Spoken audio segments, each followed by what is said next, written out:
నేను ఇతన్ని చంపేదానికి కారణం ఏంటి? అంత పెద్ద తప్పు అతనేం చేసినాడు?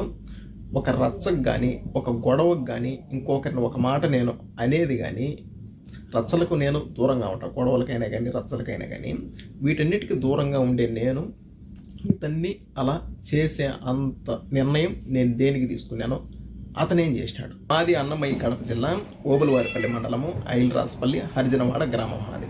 ఓకే, నా కూతురు పుట్టింటాంచి 11 సంవత్సరాల నుంచి మా అత్తమామే చూసుకుంటా ఉన్నారు.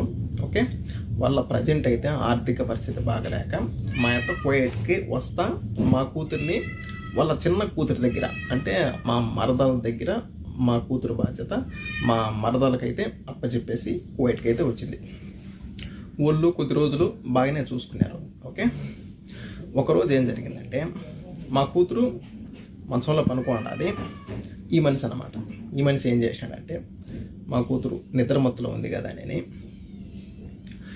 మా కూతురు బట్టలు తీసేసి బలాత్కారం చేసి నోరు మూసిపెట్టి బలాత్కారం చేసి ఇంకా చేసేదానికి ప్రయత్నించినాడు.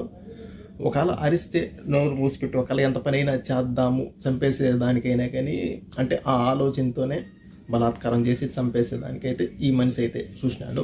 ముందుగానే నా కూతురు నిద్ర మత్తులో ఉంది, అందులో మళ్ళీ నోరు మూసిపెట్టేసినాడు, బట్టలు తీసేసినాడు. నోరు మూసిపెట్టే తలకి ఊపిరాడకుండా భయపడిపోయింది అనమాట. ఏం జరుగుతున్నదో ఏమో భయపడిపోయి ఒకపారిగా అరిసేసింది బుజ్జమ్మ అని. మా మరదలను అయితే అరిసేసింది. మా మరదలో వచ్చింది. అప్పుడు మా మరదలు వచ్చి ఇప్పుడు బిడ్డనైతే దగ్గరికి తీసుకొని ఏం జరిగిందంటే అప్పుడు బుజ్జమ్మ తాత అయితే ఈ మాదిరి చేసినాడు, బట్టలన్నీ తీసేసినాడు, పట్టుకోరాని చాట పట్టుకొని ఒత్తుతా ఉన్నాడు. నాకైతే నొప్పి వచ్చినది, భయం వేసింది. బుజ్జమ్మ నోరు మూసిపెట్టేసినాడు. నేను భయపడిపోయి గట్టిగా అరిచినాను. తరువాత మా మరదలైనా కానీ, మా మరదలు వాళ్ళ భర్త రమణ అయినా కానీ, వీళ్ళిద్దరూ ఈ మనిషిని దేనికి ఈ మాదిరి చేసినావు పసిబిడ్డనని ఒక్క మాట అడగల. తరువాత నా బిడ్డను వీళ్ళిద్దరూ బెదిరించినారు. తాత ఈ మాదిరి అని చేసినాడు అని నువ్వు ఎక్కడ చెప్పగాకని నా బిడ్డనైతే బెదిరించినారు. నా బిడ్డ భయపడిపోయింది. తర్వాత మా మరదలు మా భార్యకి ఫోన్ చేసి మా ఇంట్లో వసతి లేదు, నీ బిడ్డను చూసుకునేదానికి, నీ బిడ్డ నువ్వు తీసుకోబో అని ఎమర్జెన్సీగా చేసింది. మా ఇంట్లో గొడవలు గాన వసతి లేదు అనే తలికే సరే అని నా భార్యను ఇంటికి పంపించిన. బిడ్డను తీసుకురాపో, మన స్వాధీనంలో పెట్టుకున్నాం, మనం చూసుకున్నాము అనేది. ఓకే, పోయింది, తీసుకొని వచ్చింది. ఓకేనా, అని నా బిడ్డను మంచిగా అడిగింది నా భార్య. అసలు ఏం జరిగింది, వాళ్ళు ఏమన్నా కొట్లాడుకున్నారా? ఇన్ని రోజులు బాగానే చూసుకుంటా ఉన్నారు కదా, సడన్గా దేనికి ఈ మాదిరి ఏంది? నేను ఊరికి చెప్పనులే, భయపడగాకు, అసలు ఏం జరిగింది, వాళ్ళ కాళ్ళకి ఏమన్నా రచ్చలా అని నా భార్య చిన్నగా అడగడం వల్ల నా కూతురు చెప్పేసింది, అమ్మ నేను నిద్రమత్తులో ఉన్నాను, తాత బట్టలన్నీ తీసేసినాడు, ఇక్కడ పట్టుకొని చెస్ట్ దగ్గర ఊతినాడమ్మా, ఇంకా చెప్పరాని ప్లేస్లో పట్టుకొని గట్టిగా ఊతినాడమ్మా, అరుచానని ఇట్లా మూత పెట్టేసినాడు, చేతితో మూతేసినాడు, నాకు భయం వేసిందమ్మా, ఈ మాదిరి చేసినాను, తర్వాత బుజ్జమ్మకి చెప్పినాను అని అప్పుడు చెప్పింది నా కూతురు. ఇంకా తర్వాత నేను చట్టాన్ని గౌరవిస్తా. ఓకే, మనము డైరెక్ట్గా ఇలా అని వెళ్ళకూడదు, వాళ్ళ పైకి రచ్చకెళ్ళకూడదు, మనము చట్టపరంగా వెళ్దాం. ఓకే, ఓబులవారిపల్లి పోలీస్ స్టేషన్లో ఈ మాదిరిలా జరిగిందని కంప్లైంట్ అని నేను చెప్పిన. ఓకే, ఆమెని నా భార్య వెళ్ళింది, కంప్లైంట్ ఇచ్చింది. తర్వాత వాళ్ళని పిలిపించినారు. వాళ్ళని పిలిపించి ఈ మాదిరిలా జరిగిన దానికి వాళ్ళను ఒక్క దెబ్బ కూడా కొట్ల, ఏదో 2 మాటలు తిట్టి ఆమెని అక్కడి నుంచి ఇంకా మీ జోలికి, మీ బిడ్డ జోలికి ఇంకా వాళ్ళు రారు అని పంపించేసినారు. ఎవరిని వల్ల ఆడ పంపించేసినారు. ఓకే, ఆమెని ఆ రోజు ఇంటికి వచ్చిన తర్వాత మరుసటి రోజు నా భార్య కోయేటికి రావాలి మళ్ళీ రిటర్న్. ఓకేనా, ఆ రోజు నైట్ ఏం జరిగిందంటే, ఇది ఒక ఆడబిడ్డ పరువు అనమాట. ఇది ఒక ఆడబిడ్డ మానానికి సంబంధించిన వీడియో, బయట పెట్టుకోకూడదు కానీ పరిస్థితి వచ్చింది. ఓకేనా, బయట పెట్టుకునే పరిస్థితి వచ్చింది. ఓకే, తర్వాత వీళ్ళిద్దరు లక్ష్మీ రమణ వీళ్ళిద్దరు భార్యాభర్తలు మాట్లాడుకొని, అంటే మా భార్య సైడ్ బంధువులకు ఫోన్ చేసి ఈ మాదిరిలా వాళ్ళ బిడ్డను మా మామ ఈ మాదిరి చేసినాడు, అందుకని ఓబులవారిపల్లి పోలీస్ స్టేషన్లో కంప్లైంట్ ఇచ్చింది మా అక్క, మేము పోలీసు వాళ్ళకు డబ్బులు కట్టి కేసు కంప్లీట్ చేసుకొని మేము బయటకు వచ్చినాం అని ప్రతి ఒక్కరికి మా భార్య వాళ్ళ సైడ్ బంధువులకి ఫోన్ చేసి మాట్లాడుతూ ఉంది. ఈ మాదిరి ఎంత పరువు తక్కగా ఉంటుంది మాకు. మా బిడ్డ పబ్లిక్ చేసేది ఇదొకటి వాళ్ళిద్దరు. నెక్స్ట్ ఇంకొకటి పోలీసు వాళ్ళకు డబ్బులు కట్టి మేము బయటకు వచ్చినాము ఈ మాదిరి కంప్లైంట్ ఇస్తే అని అదొకటి. 2 ఓకేనా. ఆమెని మా భార్య నాకు ఫోన్ చేసి ఈ మాదిరి అంటా ఉంది బావా, ఎట్లా అంటే సరేలేబ్బా నువ్వు మళ్ళీ వెళ్ళు పోలీస్ స్టేషన్కి వెళ్ళు, ఈ మాదిరి అని చెప్పు, ఈ మాదిరి పబ్లిక్ చేస్తున్నారు సార్, పబ్లిక్ చేస్తే మాకే కదా భయసినము అని చెప్పు, ఏమంటారో చూద్దాము అని మళ్ళీ పంపించిన. వెళ్ళింది సార్ వాళ్ళతో చెప్పినాము.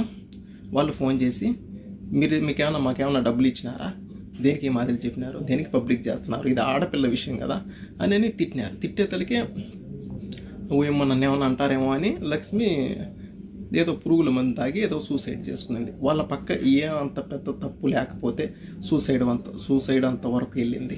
ఓకే, సూసైడ్ చేసుకునింది. తర్వాత ఈ మాదిరి సూసైడ్ చేసుకునిందని అక్కడి నుంచి ఎస్ఐ సార్కు ఇన్ఫర్మేషన్ వాళ్ళు చెప్పినారనమాట. ఈ మాదిరి సార్ రాలేదు, ఈ మాదిరి ఏదో తాగి ఉండదు అని ఆ సార్ ఉండేసి ఈ మాదిరిలా ఏదో తాగిందంట, ఆమెకి ఏదన్నా కానీ అయితే నిన్నైతే అరెస్ట్ చేస్తామని మా భార్యని అన్నారు.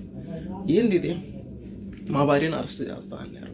మేము బిడ్డ విషయం ఈ మాదిరి జరిగిందని వస్తే వాళ్ళు ఏదో చేసుకోవడం వల్ల మా భార్యను అరెస్ట్ చేస్తానంటే నువ్వు ఇక్కడే ఉండాలా, కోయేటకు కూడా పోలేవు అని సార్ మాతో చెప్పినాడు.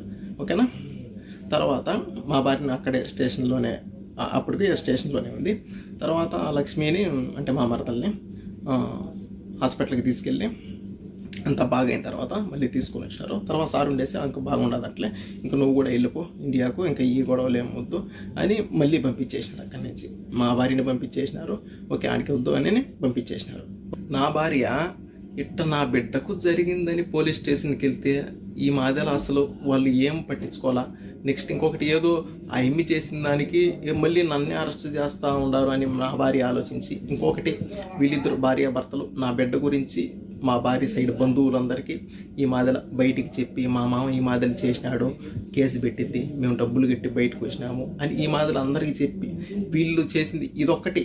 ఇంకా వీళ్ళు పోలీసు వాళ్ళు ఈ మాదిరి అసలు పట్టించుకోవాలి.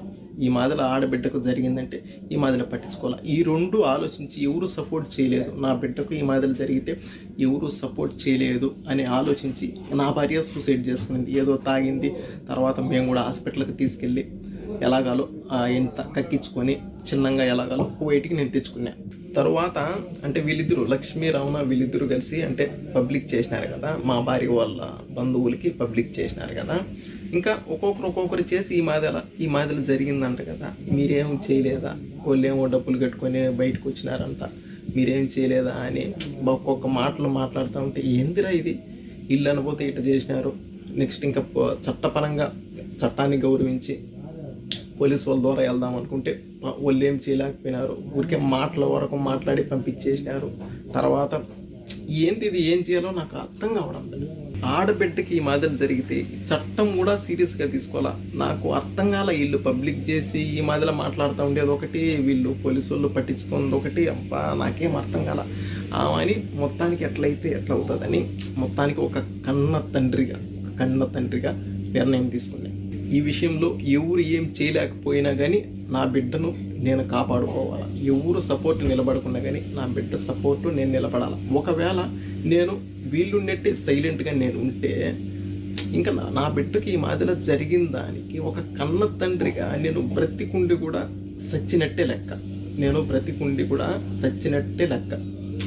నా కూతురు డాడీ ఈ మాదిరి చేసాడు, డాడీ పట్టుకున్నాడు, డాడీ గట్టిగా పట్టుకో, అక్కడ చెస్ట్ దగ్గర అక్కడ పట్టుకోరాని చోట పట్టుకున్నాడు డాడీ, బట్టలు తీసేసాడు డాడీ, భయపడినాడు డాడీ, మూసుకున్నాడు డాడీ, నోరు మూత పెట్టేసినాడు డాడీ, భయపడిపోయినాడు డాడీ, ఊపిరాలేదు డాడీ అని చెప్తా ఉంటే ఒక కన్న తండ్రికి ఏ రకంగా ఉంటుందో ఒక్క రొంత ఆలోచించండి. అందులో వీళ్ళు పోలీసు వాళ్ళు ఏం చేయలేకపోయా, వీళ్ళు పబ్లిక్ చేసి ఈ మాదిరిలా మాట్లాడేది ఒకటి. అబ్బా అప్పుడు నిర్ణయం తీసుకున్నా, నా బిడ్డ జీవితం నాశనం చెయ్యాలి అని అనుకున్నా, అతని జీవితం ఉండకూడదు అని అప్పుడు నిర్ణయం తీసుకున్నా.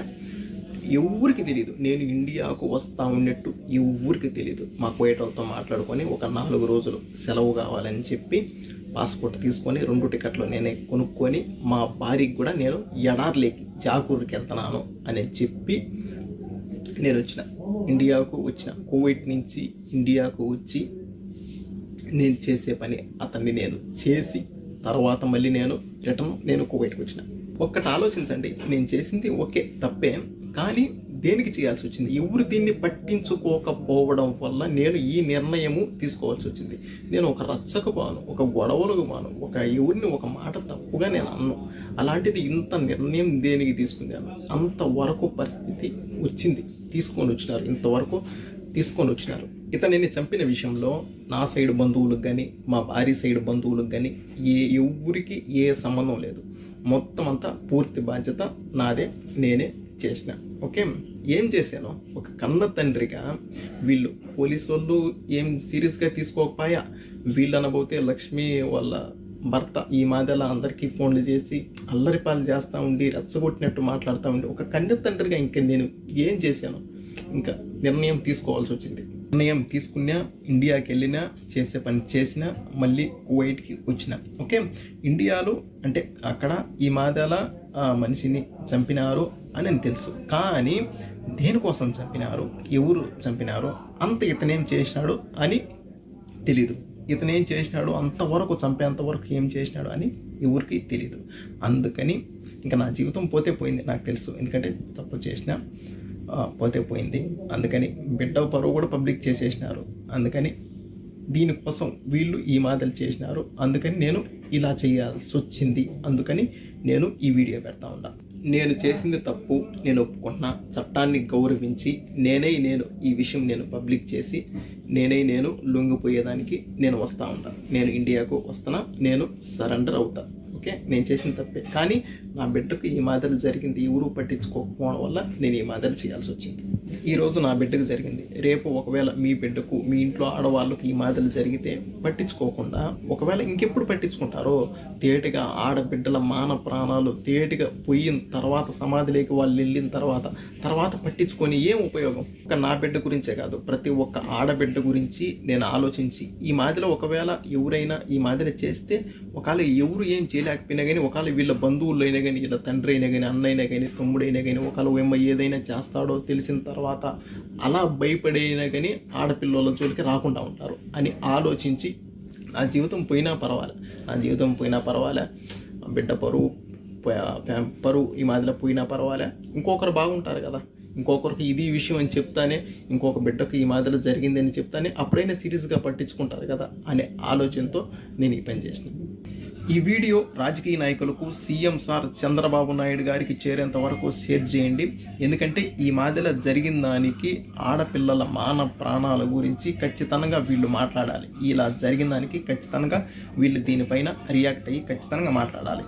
నా సపోర్ట్ మాట్లాడండి అని నేను అనడంలే. ఓకే, ఇలా జరిగినందుకు పట్టించుకోకపోవడం వల్ల ఈ మాదిరి జరిగింది. ఈ విషయం పైన ఖచ్చితంగా కువైట్లో ఉండే యూట్యూబ్ ఛానళ్ళు, ఇండియాలో ఉండే యూట్యూబ్ ఛానళ్ళు, మీడియా ఛానళ్ళు ప్రతి ఒక్కరూ ఈ విషయం పైన తప్పకుండా మాట్లాడండి. నేను ఇండియాకు వస్తున్నాను, నేను తప్పకుండా పోలీసులకు నేను సరెండర్ అవుతాను. మీరు ఇప్పుడు దీన్ని బట్టి, జరిగిన దాన్ని బట్టి మీరు ఏ శిక్ష చేసినా నేను తీసుకునేదానికి నేను రెడీ. నేనైతే ఇండియాకు వచ్చి మీకు నేను సరెండర్ అవుతాను. దీంట్లో మా వాళ్ళకి కానీ, మా భార్య సైడ్ వాళ్ళకి కానీ, నా సైడ్ వాళ్ళకి కానీ ఎవరికి ఏ సంబంధం లేదు. మొత్తం అంతా చేస్తే నేనైతే వచ్చి నేను మీకు సరెండర్ అవుతాను. ఒకసారి నా కూతురు చెప్పిన